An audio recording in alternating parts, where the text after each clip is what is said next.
What's up, Shelf Addicts? Welcome back to the Shelf Addiction Podcast. Today on Book Chat, we are continuing our reread of the Mercy Thompson series. This episode, we are covering Book 7, Frostburned. Stay tuned.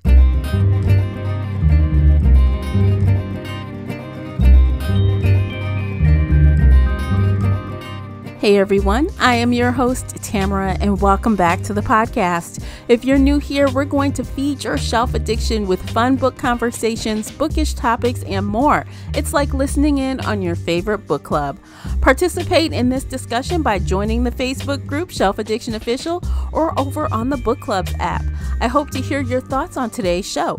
You can also find me and Casey on Twitter and Instagram. The links for everything I've mentioned are below in the show notes. If you enjoyed today's episode, please support the podcast by sharing it with some book nerd friends or on your favorite social media space. And don't forget to hit that like button and subscribe before you leave.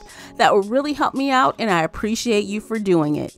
The uncut video version of this podcast is available right now over on Patreon.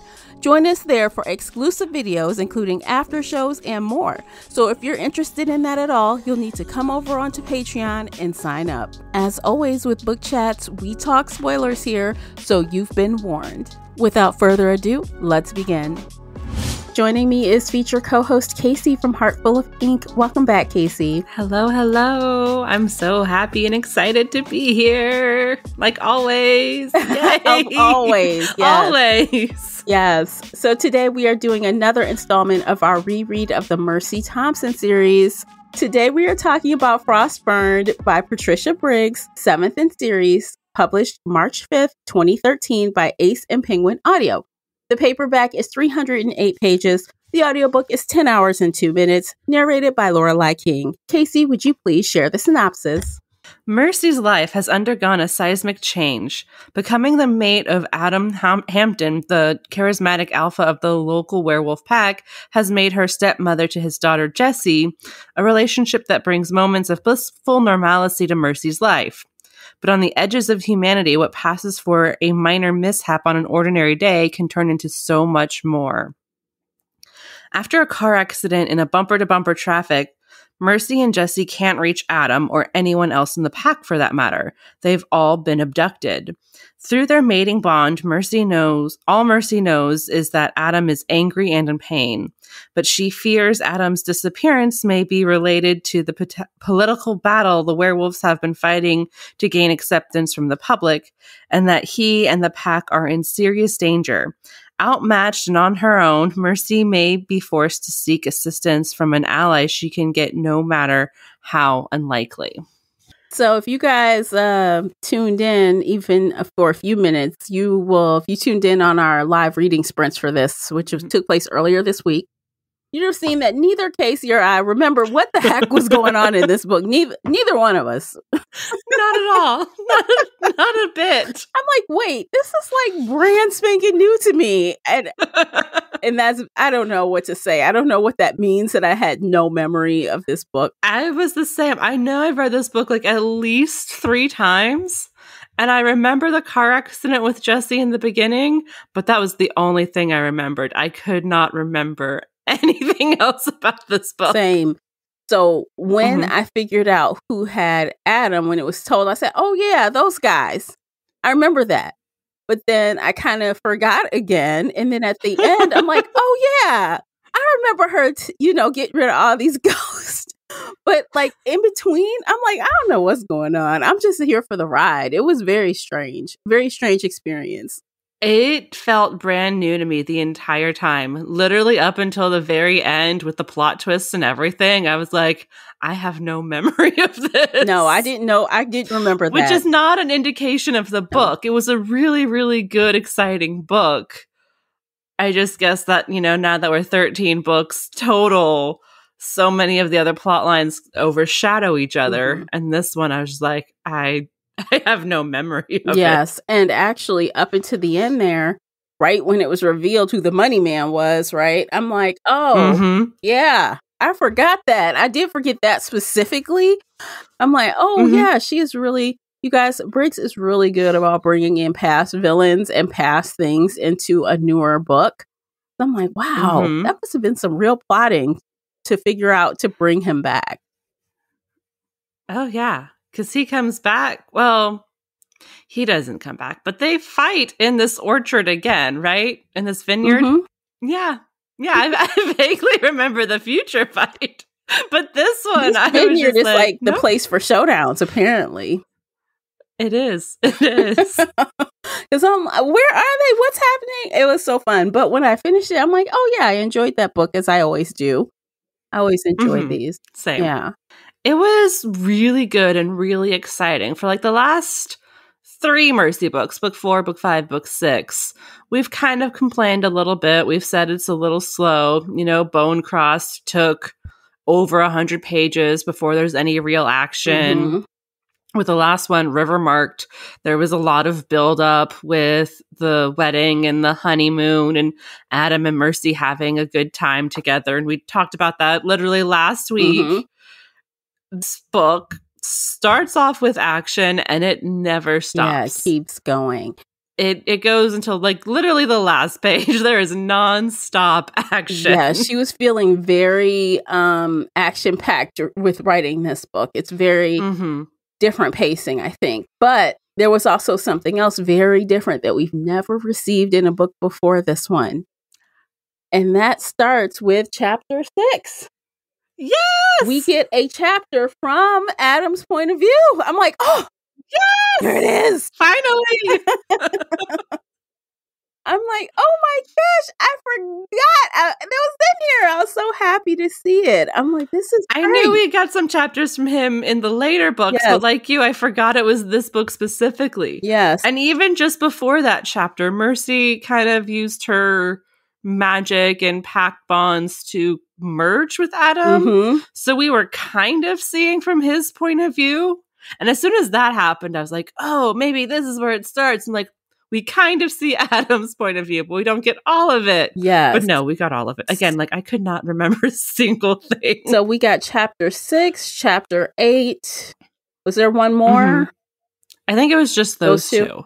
Because it was, at first, because I was listening on audiobook at this point, and of course, usually it's just chapter 5, chapter 6, chapter 7, but this one it said chapter 6, Adam. I'm like, oh! I know, yes! I loved it. I love that little shift of perspective. I think it really added a lot to the book. Oh, absolutely. Absolutely. We get to see Mercy from a different perspective because we all see inside Mercy's head, obviously. We know how she feels about herself, how she views everybody. She knows she's fighting and kicking butt, but she sees herself as weak, as she says a couple times throughout this book. But Adam sees her in such a beautiful, strong, independent warrior woman way. Yes. That is just so beautiful to see that love he has of her. Oh, I know. And there's this one part toward the end where he's like, you know what? If this same thing would have happened and my first wife was here, and then he kind of explains what my second wife does, you know? Yeah. And it was great. Yeah. It's like he really gets her. He really understands. He does, yes.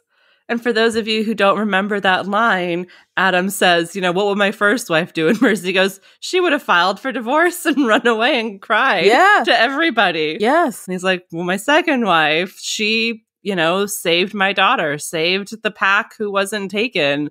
She went around kicking butt and taking names. Yeah. I mean, she pulled, like, of course, leave it to Mercy to hear one thing from Coyote and just push it to the extreme. So at this point in the book, you know, the pack has been taken. They're all weak. They've been dosed with like this stuff that has silver in it, and it's supposed to keep them down. Is from book 1. It is. Interesting throwback. Like everything is being tied together. This is the stuff that was used in book 1, Moon Called. Yeah. And, you know, we learned in Bonecrossed, book 4, that there was a vampire who convinced them to make this. And like the threads and the details that just continually come up between all of these books is so beautiful. Ah, I love it. Speaking to that specifically, I didn't go back to book 1 to see, but I think it was implied that this serum or whatever was like just gone because they killed everybody, right? But no, Mhm. no. They thought it was done and taken care of because Gary was killed. All of his wolves and all of his human people were killed. Mhm. I think his name is David. David is the werewolf who came out. He was the hired gun, so to speak, to help Gary. And obviously he wouldn't use this. So yeah, no, it was very heavily implied that this silver nitrate stun gun stuff had been eliminated. Yes. So, but no, it's not gone. No, it's not. It's back and it's in full action. Everybody on the ground laid out. And then Mercy somehow, through their pack bonds, which are getting stronger and stronger, and she's learning how to navigate them more and more, she's able to like talk to Adam and like have a full-on conversation with him. And she can tell like he is being poisoned and she doesn't think there's anything she can do. And then all of a sudden Coyote like kind of is off to the side telling her, well, you know, we changed the game, basically. We don't follow rules. And she's like, So what does she do? This woman tries to absorb pull all of the silver out of Adam because he was trying to pull it from his pack and she was trying to pull it from him. But we later find out she did much more than pull it from him. She actually pulled it from Daryl and Warren. And possibly a few of the others, like Ariel and maybe a couple other top wolves. Right, because she was so sick. And it made sense at the end when we found that out. Because when she like vomited up all this silver the first time, she was still had a lot of it in her. And she's like, wait a minute, this seems like a lot more than it should be. And it was because it was not just Adam. So she ain't playing around. She like, I don't care. She's not. I'm going to save my man. I don't care if you don't like it. Sit out and shut up. Because he was actually talking about like sacrificing himself. And she like, oh no, I'm not going. No, he definitely was like, if I die, that's fine. I have to protect my pack. So my death is acceptable. And Mercy's like, oh, hell no. Oh, hell no. I'll fix this. And she does. She really does. So again, without her even being in the room, she saves them. I think this is the first time Adam has been kidnapped and Mercy does not like literally pull him out of the cage. Yes, he did get himself out, but without her pulling that silver from him, he wouldn't have been able to do it. No. He also had inside help. So the hired mercenary human guy, one of the leader of them, had a change of heart, surprisingly, because the people who hired him started killing off his people. So he said, fuck this. I'm going to let the werewolves free. Well, I think they kind of alluded to like the types of people that could work for somebody like this. Like mercenaries have a code, right? Yes. And they broke the code. So it's now F you. Yes, exactly. So they're just not just being paid. They're not just paid hands, but they live by, hey, we're in this in for a penny, in for a pound, as I've said in other podcasts. They are in this together. We work together. You don't stab me in the back. The minute you do, all things are off. Yes. And so he got down and had a serious conversation.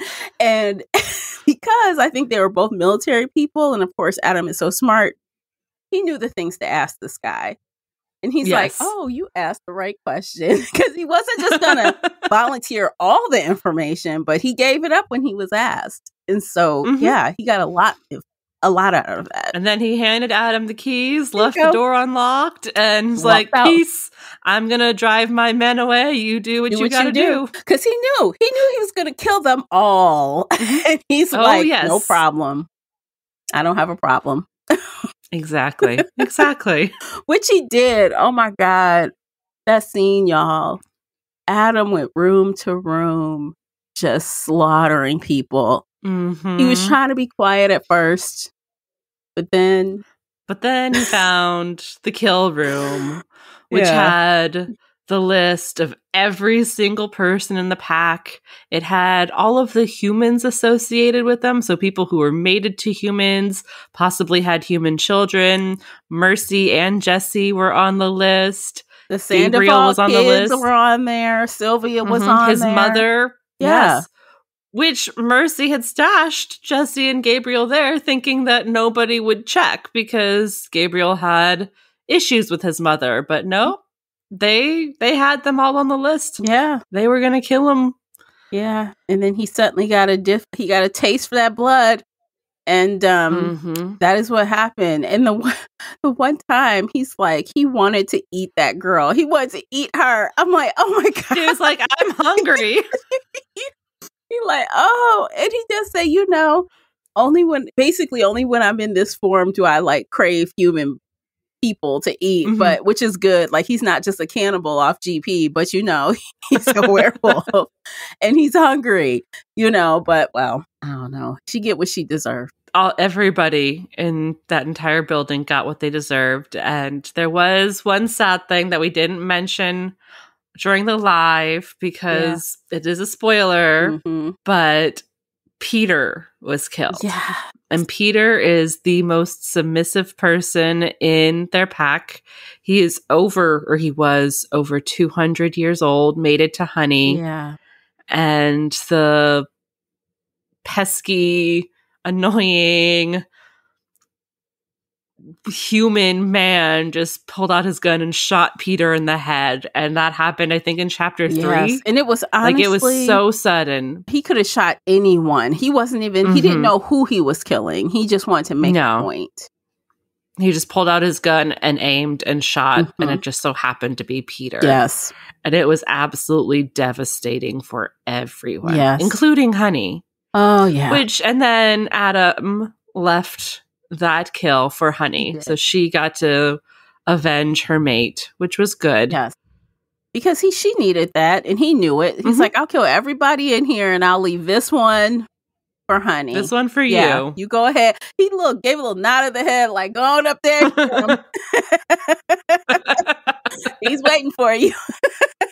She took him out.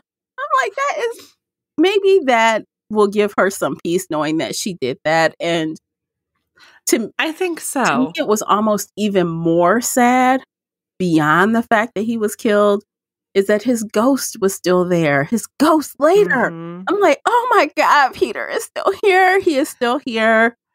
And he was being pulled until Mercy got her life again. She figures out and she calls him like he a damn dog. Yes. It's like, Peter, come over here. Cool. He comes. She used her alpha voice and she was like, Peter, you are mine. She did.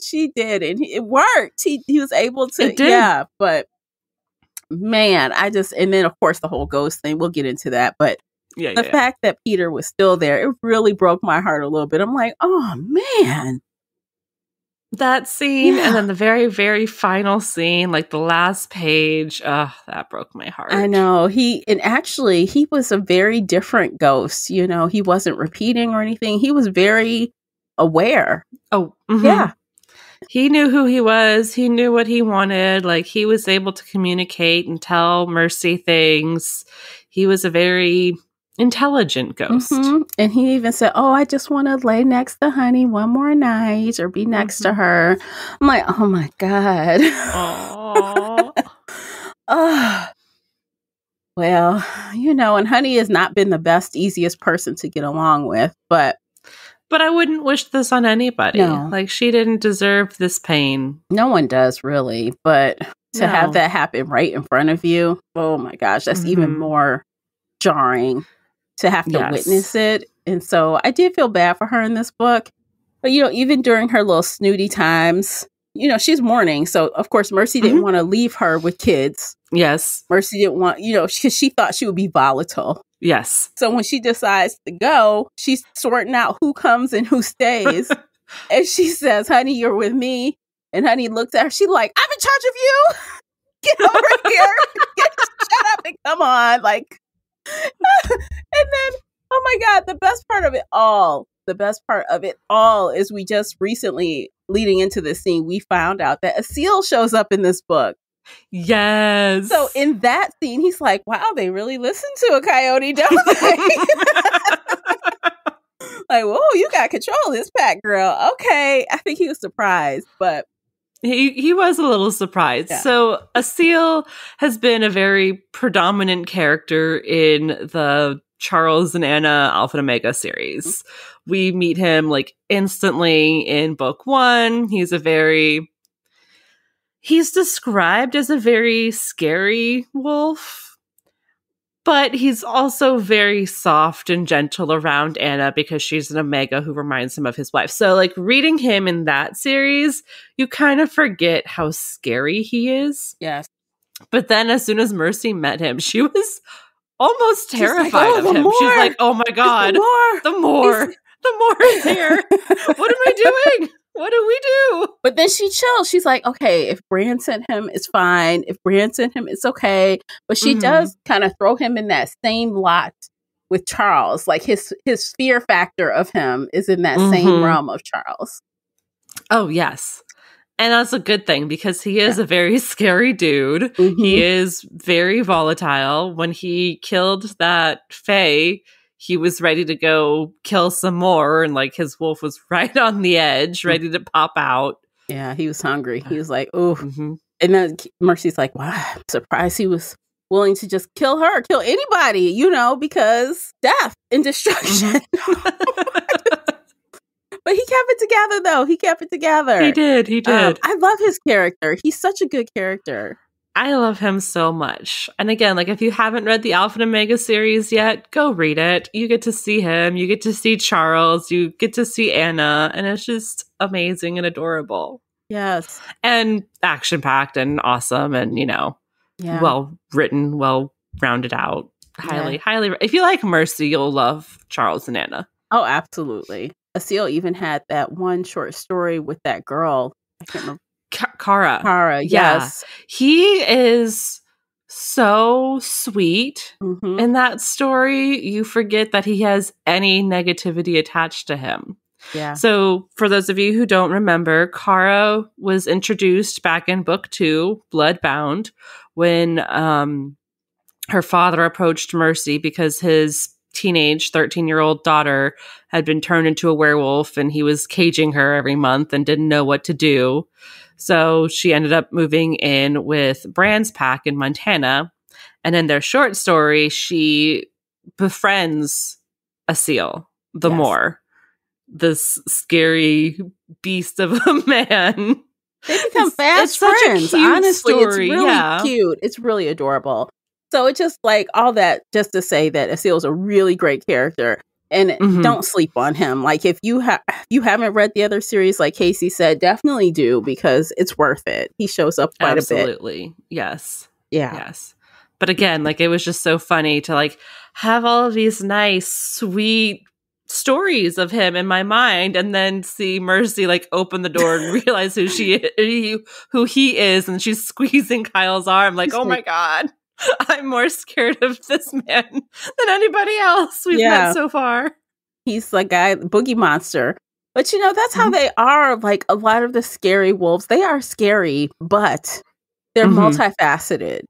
And if you are on their team, if you're with them and they are about protecting you, they will protect you. And they will not flash your face off or anything. But you don't want to be on the enemy. You don't want to be on the enemy side because they will eat you. Yes. So there's that. And even also like a character we haven't seen in a while makes an appearance in this book too. And that is Tad. He is like back. Yes. He's doing his thing, being half Fae. I'm like, wow, he's got a lot of skills that present in this book. That we're kind of like, I think not really. I've never seen him in this light. I don't remember reading about him in this light in previous books. Like he was kind of mentioned in the first 6 books, I guess it's been. Tad is always mentioned as like, oh, well, he's Zee's human son. He's off at college. He helped Mercy. He ran the garage as like 9-year-old kid, but we never really saw him as a powerful entity. Yes. But, when we first started reading this book, we find out that all the powerful Fae have been called back. And Mercy, in desperate need of any sort of alliance or ally, calls Z. And he's like, I can't help you because I'm with the Fae, but there is somebody in my house who can help you. Yes. And that somebody just happens to be Tad. Yep. And yes, this is the first time we see that Tad has really any ability at all. Like, we didn't know any of this about him. Like, we find out that, number one, he is super strong, very strong, because he can get thrown out of a building and live to jump tell the right day. back up in. Yeah, and he didn't even have any scratches. It was noted he didn't even have any like scratches or marks or anything on him.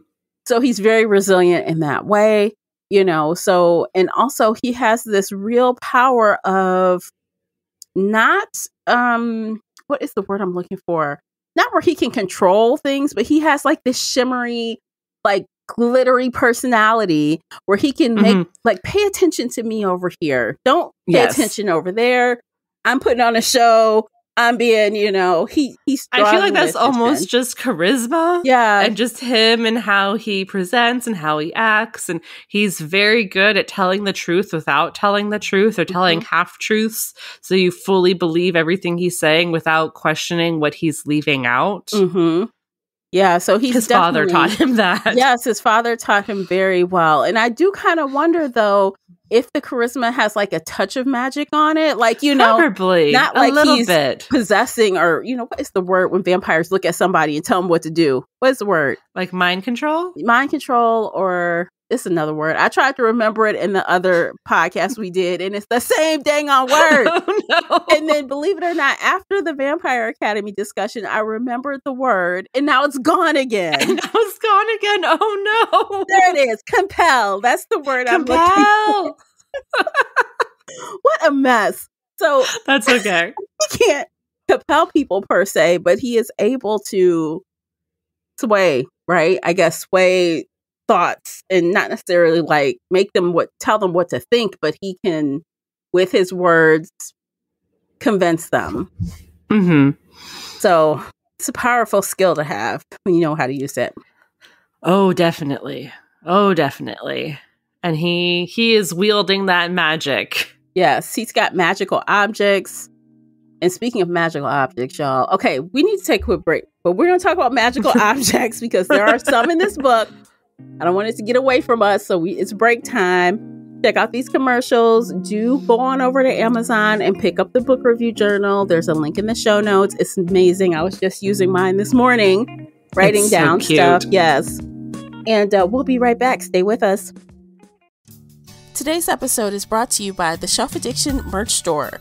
Check out all the bookish t-shirts, notebooks, mugs, and more. Don't miss out on these original designs, perfect for any book nerd. Support the podcast and visit shelfaddiction.com/merch and pick up your next favorite bookish item. Okay, welcome back, everybody. We're going to talk about magical objects. We're going to start with that. So we're talking about Tad and how he has access to magical objects in this book. Several of them. He does several little magical things. And which one do you want to start with? Because we have the cuffs, we have the sword, we have the mirror. Let's start with the mirror. Okay. Just because we need to start with the cuffs because the cuffs leads to the mirror, then the mirror leads to the sword. Okay, so the cuffs, so little do we know, the people that have harassed them and attacked them at Sylvia's place are Fae. When Mercy rolls up, she gets attacked by this woman and she tries to put a cuff on her. She gets it on her wrist for like a millisecond and she changes into a coyote and jumps out of it. So she had one cuff on one wrist for like a very small amount of time. And turns out this cuff is like, it had a name. It was like Peace and Harmony or something like that. Was that it? I think so. And it kind of like gives you this feeling of being high off weed. So you're nice and happy. And then you take instruction very well, So it's not like the cup where it was like, drink this and it's all scary and dark. This is more like, hey. This is very casual. This is everything's happy. Just answer my questions. Do what I tell you to do. Right. So, and it's crazy because obviously Adam could tell something is wrong with Mercy, but he doesn't know what. But Tad is able to tell. He's like, Mercy, touch your nose. Mercy just tap your leg 3 times. And then Adam's like growling. He's like, stop doing that. He keeps doing stuff. Yeah, anytime you give Mercy any sort of command. Well, okay, so the woman attacks Mercy, puts the cuff on. She fights the woman off. A seal kills this fey creature. Mm-hmm. They go and fight the second creature in the apartment building while Jesse, Gabriel, his 4 sisters all escape. And then, as they keep fighting the second fey monster, Adam shows up and Mercy just goes, I'm happy. She gets very happy and she falls into his lap. Mm-hmm. Oh, which, and by the that's way, when she starts. I love when she says, "Oh, I'm so happy. I fall into him like a ninny." I'm like, that word ninny that she uses is hilarious to me. That she calls herself a ninny because of how she's acting. It's hilarious. But again, we see from his point of view, he doesn't see her as a ninny. He sees her as this warrior woman, and he's just so grateful that, again, she loves him back. Yes. But anyway, that's the moment Mercy changes, because she's now happy because Adam is back.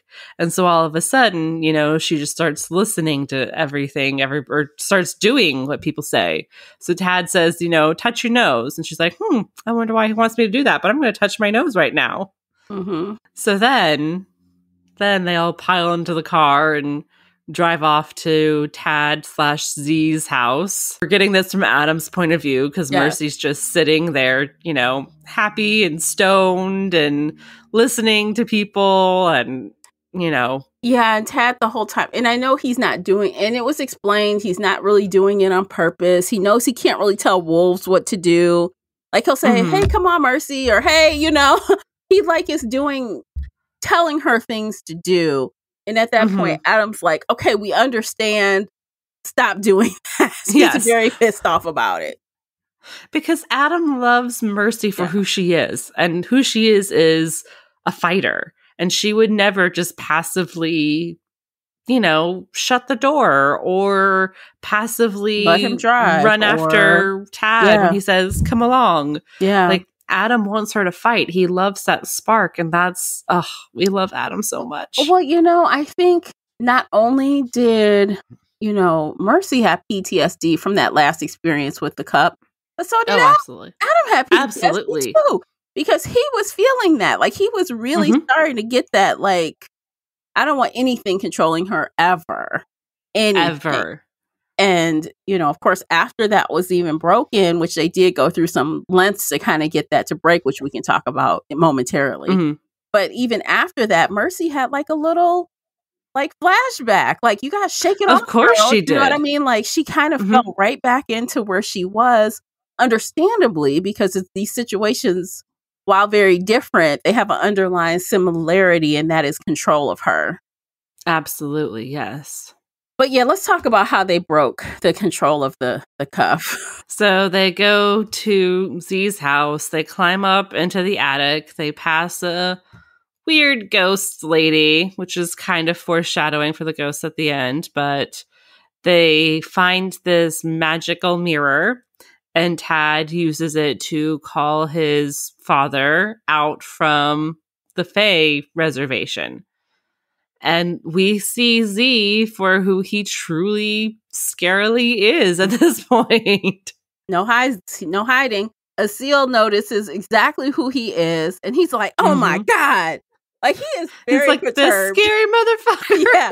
He's your friend? First you're friends with vampires, now you're friends with this dude. He is very put out because I guess apparently back in the day, Z tried to kill him. Mm-hmm. And he escaped. So he's like, what's the problem? You're fine. You're fine. Get over it. It just goes to show you how crazy Mercy's life is. She's friends with Z. She just sees him as a sweet old man who's kind of over his past, and he's not killing as much anymore. And Asil, the scary Moor, is like, excuse me, what? You're friends with this man, but you're scared of me? Right. What? This makes no sense, but okay. So Z comes out and, they kind of give him the update of everything. Mm-hmm. He finds out about the Cubs and apparently I guess it was kind of first thing someone said, oh, true love's kiss or some mess. Mm-hmm. So then Adam's like, oh, I'll kiss her. And he's like trying to like put the burn of his lips out of it because she still has silver in her body. Like on her lips, literally. Her lips are black. In her butt. Yes.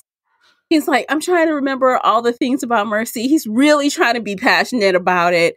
And then all of a sudden, Mercy kind of realizes that she's hurting him by kissing him. Mm-hmm. And then suddenly she's like snaps out of it. She's like, get off me. Blah, blah. So, she's like, what the fuck? How could you hurt yourself like this? Do not let me hurt you. Blah, blah. Yes. You know, she went off. And apparently it's more than just true love's kiss. You got her doing something she really didn't want to do. Mm-hmm. And that brought her She and they used that to help her with her anxiety, to be like, if you really didn't want to do something, you can say no and break that spell instantly. Yes. So, which she needed, because again, those old the mantras that she had in her head because of what's his face, they kind of were starting to at the edge of her brain kind of tingle. Again, like, PTSD, anxiety, it's there. Yeah. It's constant. It's you gotta smash it. Like every time something like that comes up, you gotta squash it. Because like you don't want it to like dig in there and start like seeding, getting in there and like growing again. So that's, I think, a part of the reason why, Adam was like, look, you really didn't want to do something and you were able to stop. You are not under control of this. You need to, because you need to stop it in its tracks, or that could have been really detrimental. So I'm glad it didn't go there. We like cut it off. Yes. Which was just enough, in my opinion. Yes, that reminder of, yep, she has past trauma. She's still dealing with it. It comes up no matter what, because she's human in the sense that we're all human and we all have these emotions and we're never fully over anything. And I really love that Patricia Briggs does that and shows that. But like I said, that just is a testament to how strong Mercy's character is, because anybody weaker, that could have just took them down and then they'd be depressed and they'd be useless the rest of the book. Instead, you got to squash that shit and get back to business. It comes up, but you don't let it overtake you. Exactly. And that is Mercy, right? She got a little help, but it's her. She's doing the work. And we love her for it. We appreciate her. We love her like Adam loves her. Yes. Definitely. So in that same moment, or, 2 minutes later, whatever it was, Z starts pulling the silver out of Mercy. And he ends up with like a giant disc in his hand. And he's like, all of this was in you? And you already vomited up like double this amount? Right. And there's still more that I have to pull out of you? And that's when everybody realizes just how much she pulled, not only out of Adam, but out of the entire pack. Yes. And so she, again, is like the superhero of the day, saves her mate, and helps the pack out. So it's like they have no choice, all of them, to accept her. They have no choice. They need to accept and love her and realize that she is good for them. Like she saved y'all. She helped in saving all of you. Yes. And of course, Z shows Tad how he pulled the silver out so Tad could go and do it for the other wolves. Yes. So later, just fast forward a little bit, he is helping one wolf out and Mercy thinks, oh, this is one of the bigot wolves, and then he's like, oh no, coyotes are strong, so he he was singing a different tune, but she thought it was going to be one thing and it was another thing. Which was good. We need to see more of the werewolves love on her and accept her for who she is. Yes. And of course, as his silver's being pulled out, he screams in pain and Tad just ends up with this tiny little handful in the palm of his hand. And it's like, not even a fraction of what Mercy had. No, she said, oh, mine took a lot longer than that. Like, you had it easy. So, which he did. He did. They all did. Yes, absolutely. And of course, so they have this, they're all like piled at Kyle and Warren's house. And of course, everyone's there. It's a lot of people everywhere. So Warren kind of guides them to the barn, the upstairs part of the barn. They have some little alone time, which is, needed. Mm-hmm. They needed to kind of come back together after all that drama. Oh, yeah. Yeah. They need that moment just between Adam and Mercy where they're like, okay, we've survived. Mm-hmm. We're okay. Mm-hmm. We're not going to joke about suicide anymore. Mm-hmm. We're not going to. Yeah. We're just, yes. Yeah, which was cool. And of course, then everything settles. They have a moment. It settles for a moment. Literally one moment. Yeah. And off we go to the next part. I mean, literally from page 1, Mercy and Jesse are out shopping at Black Friday, which is terrifying in and of itself. Yes. Then Jesse asks Mercy when she's going to have a baby, and Mercy crashes her car. That would make me crash my car too. I'm not going to lie. Yeah. No, for this whole book, she's like, oh yeah, in that car accident, so my cheek is broken and my knee is injured and I just have bruises from the top of my face down to like my collarbones. Mm-hmm. And yeah, no, there's never a moment of rest in this book for them. No, because now they're off, a vampire she's never seen before pops up. Mm-hmm. And, they're kind of off to, Adam left. I can't remember exactly why he left. He went to go talk to the press and the police and put their spin on everything that happened and say that, like, okay, so these humans kidnapped us and they wanted us to murder this senator, but we didn't want to murder the senator, so we escaped. And we didn't actually kill anybody. It was on fire. Like, the fire killed everybody. But on the flip side note, he had decided to work with the agent that wasn't bad. So apparently these were like rogue agents that went on their own. So he told the guy the truth. He said, yeah, they dead. Yep, they're dead. We killed them all. They're dead. You're not going to find anything. They didn't throw Elizaveta under the bus. So they just said, well, we just going to tell you're not going to find anything. Yeah, and of course, even teeth or bones. No. And then, of course, Warren's like, well, we thought ahead. We have their license. We'll give you a copy. But we'll keep it the original. So that happens. And so he's off. And now Mercy's like having to deal with this vampire she's never seen before. And he's like, oh, Marcelia wants to see you. Bring whoever you like. Mm-hmm. So she brings honey and a seal. Yes. And the seal's like, Adam's gonna kill me for this, right? Mm-hmm. Yeah, you'll be okay. Fine. And of course, it's always, just when we think, well, at least like you had mentioned, this seemed like a human problem. Mm-hmm. But once the Fae got involved, I'm like, oh, what's next? And now it turns out, ultimately, it was a vampire problem. I've legitimately, honestly forgot about that twist. Even though, like, we just read a book where there was a fight in the vineyard. And I think even in that episode, I kind of mentioned this book. Mm-hmm. My brain just erased it all. And so I was like, what's going to happen? And then Mercy's like, it's a vampire thing. And I was like, wow, it feels weird to like suddenly go to vampires, like from humans to a little bit of Fae. And now we're at the vampires. That feels like a bit much. But then, everything came out. And I was like, oh yeah, now it all makes sense. Yes. So, of course, Marcelia is doing the most all the time. Mm-hmm. She sees a seal. She spots a new wolf. She trying her. What do you call it? She's shooting her shot. She wants to enthrall him, and the way she did with Samuel back in book 1. Mm-hmm. Again, like the ties back to every single book, the mentions, the details, everything is all interconnected. Yes, and I love it. But a seal's too small. He's too smart. He knows not to look in her eyes. He knows not to get caught. I also think he's too dominant to get caught because he is a lot older and stronger than Samuel. Yes.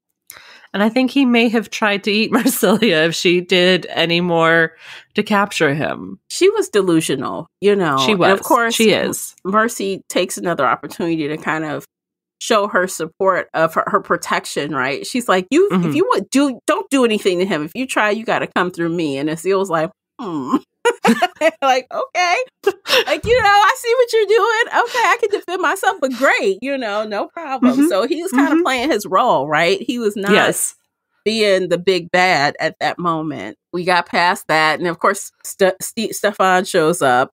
Here he goes. He's there. It's like this a whole thing, and it turns into this big, bloody, violent fight. Yes, it's like we got teams. I pick the place, you pick the time, we pick our warriors, we gonna go. It's like, what? It's like an organized fight. Yes. Fight club. Right. Fight club. And it's like, that old dude, what's the guy's name again? From the bad guy who's in charge of all of this. What was his name? Frost? Yes. Hold on. Yeah, Frost. I don't remember his first name. But he's like, oh, I got my thing. I got my stuff. Let's go. And he brought all these ghosts with him. Mm-hmm. I'm like, oh, this guy. What is he up to? Of course, something bad. Something real bad. Yes. And Mercy again. Go ahead. So he can control other vampires. He knows how to break them, how to mind control, compel them. He also knows how to eat ghosts and gain their powers. And he has this plan to take over all of the vampire seaths in North America and become the brand of vampires. And then on top of that, he wants to make all of the vampires come out to humans the way werewolves and fae have come out. Mm-hmm. But he wants to do it the nasty, scary way and just be like, hey, humans, we're going to start chewing on you. We're here and your dinner. There you go. Yes, basically. And so they mention a future villain. They talk about the Master of the Night, the Lord of Milan. Yes. Yes, I'm like, oh, this guy. Yes. Which he has a fight in the same place in book 13. Yes, he does. Yes, he does. Again, the foreshadowing that Patricia Briggs does is so beautiful. Oh my God. Because, they may have mentioned him in a different book because we talked about Marsilia coming from Europe and being banished but this is the first time that they really talk about him and how much he loved her and how he banished her and Stefan and Wolf at the same time. Wasn't he in that book where I can't remember which installment it was. I was just looking to see, but wasn't he also the main villain when Mercy was kidnapped and taken to Italy or wherever? So this is the first time we see him or hear him, really hear about him. Yeah. Then she gets kidnapped. Mm-hmm. And then he comes back because, why not? Yes. Why not? Why not? So all that. Oh, and the best part of the fight to me, all those things were interesting. All the power to power and the strength is all that, all the fighting and throwing and stuff. But the best part was when Mercy figured out she could send the ghost back. Mm-hmm. She can use her magic. Well, no, she can't use her magic. She uses her little lamb necklace. Yes. And breaks his power over the ghosts. And she can send the ghosts back to heaven or hell or whatever afterlife they need to go into. It took her 2 tries to figure it out. So she calls them. She said, what's your name? She grabbed the girl next to her. What's your name? She tells her, she's like, whatever your name is, go. And she can't go. She's like, okay. So then she had the sword that Tag gave her. So she's thinking, well, I can see the strings he has holding you. Maybe I'll try to cut them. That didn't work. So then she's like, let me try. And she literally takes the necklace and puts it on their forehead. And then they go after she tells them to go. She's going around like a priest, putting a thing on people's forehead and go. Finding out their name and just sending them on their way. It's hilarious. I'm like, wow. That's a big job. Without that, they would have been, I don't know if they would have made it. Probably not, because every time Frost ate a ghost, he got even more powerful. And he had 13 plus ghosts there. Yes. All of the people that Adam killed. Mm-hmm. All those people. Oh, and of course, one guy, she lets go. And then she's like, even says something nice to him, like, oh, peace be with you. I know she didn't want to say it. But he was the one who killed Peter. Yeah. We gotta be in the bigger person. I'd have been like, go to hell. She like, peace be with you. I'm like, Mercy, you're so kind. So they fight and Mercy ends up stabbing him with the sword because he's jumping on her and she's holding the sword up and he basically impales himself. And right at that moment, Adam finally appears. Yes. And starts ripping Frost to shreds. But it's funny because, you know, they're like, well, he's already kind of dead. But, you know, all that extra flourish wasn't really necessary. You know, Adam going to town trying to chew him up or something. That wasn't really needed. But okay. He had to get his anger out. And yes, he was so mad because, again, we find out in the next few pages that Mercy had sent Peter's ghost away. She's like, go, be safe, just go. Well, Peter went straight to Adam. Yes. Because that's where he's safest, you know? So he runs straight to Adam, and Adam finds out what Mercy's doing and just runs to her. But for once, in her defense, she did try. She couldn't just call him, but she tried to let people know. Yes. She did the smart thing for once. She had her backup. She was calling phone numbers. You know, people have lost cell phones throughout this entire book while getting kidnapped and being stalked. And so, like, she's on one of the little girls' phones calling other people. Finally, she calls Tony, and Sylvia has his phone. So she's like, pass this message on to Adam. Yes.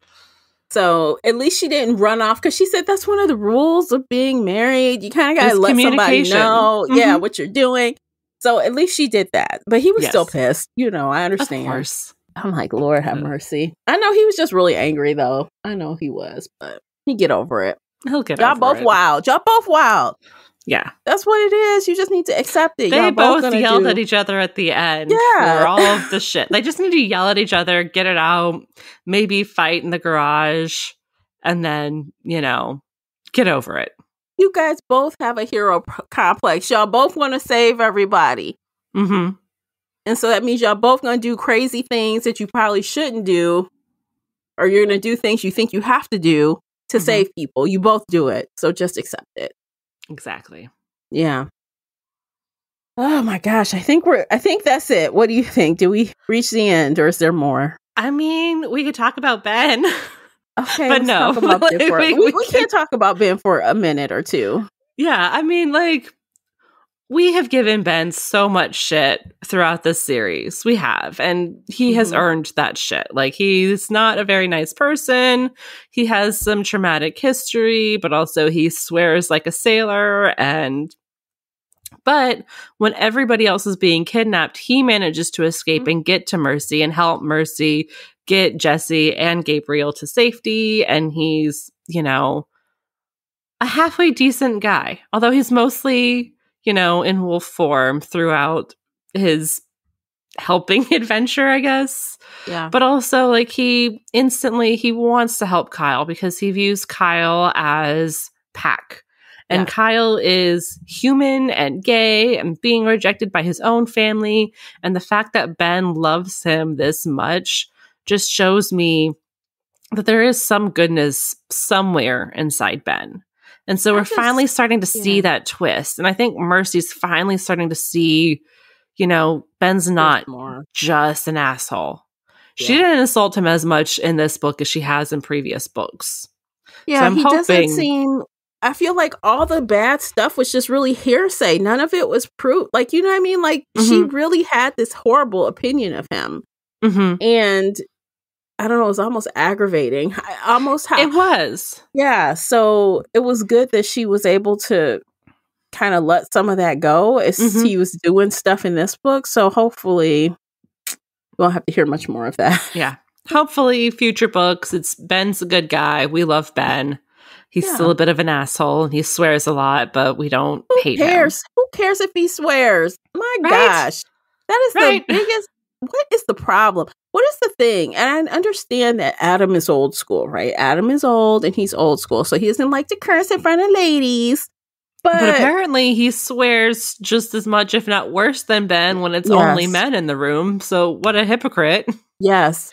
So I don't know. I feel like making the point that he swears is something bad. I'm like, who cares? Who cares about that? I don't. It's Mercy and her weird lines in the sand. Like we were talking about with Stefan and his menagerie. She was all up in arms and like, I can't support you getting humans, even though he's one of the good vampires and treats his humans right. And like, for her, cursing is also a line in the sand for some reason. She is weird. She's a weirdo. I'm sorry. Mercy's a weirdo. We love her, but she's a weirdo. She's weird quirks, you know? All right. So obviously we are still enjoying our reread. Yes. Always. So up next is Night Broken. Yes. I believe. That's a pretty cover. It's a very pretty cover. Yeah. I love all of this artwork. And the artist has prints of all of these for sale on his website. And I'm so tempted to just buy like all of them. The only thing that stops me, I'm like, where would I put that? Right? Like that's the one thing stopping me too. But like, I want all of them. Like, no, this does not match my decor. But it's pretty. It is pretty. So again, you guys catch us on YouTube next week, this upcoming week. Reading Night Broken live on camera. We're doing reading sprints. You can join us and be a part of it. Talk about the book. Read what you want. You can be productive. You can do other things if you want to join us. Otherwise, we'll be right back here again in your inbox next week with our discussion on Night Broken. Yes. It'll be fun. Yeah, so we are going to end things there. It's been a great time. Thanks for listening to this entire episode. And please don't forget to hit the like and the subscribe button before you go. We'll catch you guys next time. All right, take care of yourselves. Bye, guys. Bye, everybody.